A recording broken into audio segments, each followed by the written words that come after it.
Assalomu alaykum do'stlar. Ingliz tili grammatikasini o'rganishda davom etamiz.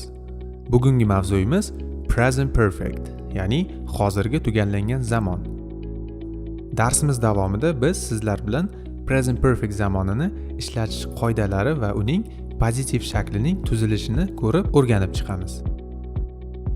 Eslatib o'taman, present perfect mavzusi ingliz tilida juda muhim mavzulardan biri hisoblanadi. Ushbu zamon yordamida biz ingliz tilida yanada murakkab va chiroyli gaplar tuzishimiz mumkin bo'ladi. Tayyor bo'lsangiz, biz boshladik. Present perfect qachon va qayerda ishlatiladi? Buni bilib olish uchun biz avvalo 3 ta narsaga e'tibor qaratishimiz kerak. Bular result, ya'ni natija, action, harakat va time, bu vaqt. Tasavvur qiling, siz ustozingiz bergan uy ishini qilib bo'ldingiz. Demak, bizda natija bor. Uy ishi bajarildi va ustozingiz sizga 5 baho qo'ydi. Bu yerdagi natija sizning 5 baho olganingiz.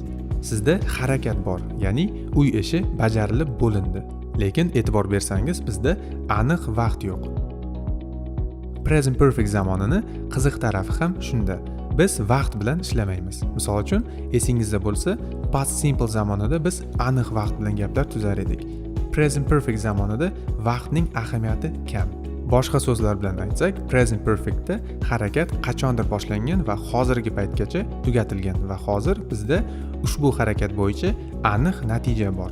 Present perfect zamonini tuzilish formulasi quyidagicha: subject plus have has plus participle verb 3. Sizda savol tug'iladi. Nega have has qo'shimchalari va ularni qanday qilib ishlatamiz? Bu juda oson. Agar the subject I, you, we, they ko'rinishida kelsa, biz have qo'shimchasini ishlatamiz. Agar the subject he, she, it bo'lib kelsa, biz has qo'shimchasini ishlatamiz.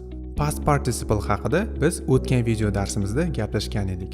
Bu fe'lning 3-shakli. Agarda avvalgi video darsimizni ko'rmagan bo'lsangiz, yuqoridagi havola orqali albatta ko'rib chiqing. U yerda biz ingliz tilidagi to'g'ri va noto'g'ri fe'llar haqida batafsil gaplashganmiz. Keling misol keltiramiz. I have done my homework. Men uy ishimni qilib bo'ldim. Demak, bu yerda I olmosh kelgani uchun biz have qo'shimchasini ishlatyapmiz. Done so'zi bu do so'zining 3-shakli. Telegram kanalimizga kirsangiz, biz fe'llar ro'yxatini yuklab qo'yganmiz. Kirib, o'zingiz uchun ishlatib, yodlab olishingiz mumkin. He has played football. U futbol o'ynab bo'ldi. She has seen that movie. U o'sha filmni ko'rib bo'ldi. We have bought a new phone. Biz yangi telefon sotib oldik. E'tibor bergan bo'lsangiz, ushbu harakatlar qachon boshlangani bizga noma'lum, lekin eng qiziq tarafi har bir harakat tugallangan va har bir harakatning o'z natijasi bor. Ushbu darsimiz shulardan iborat edi.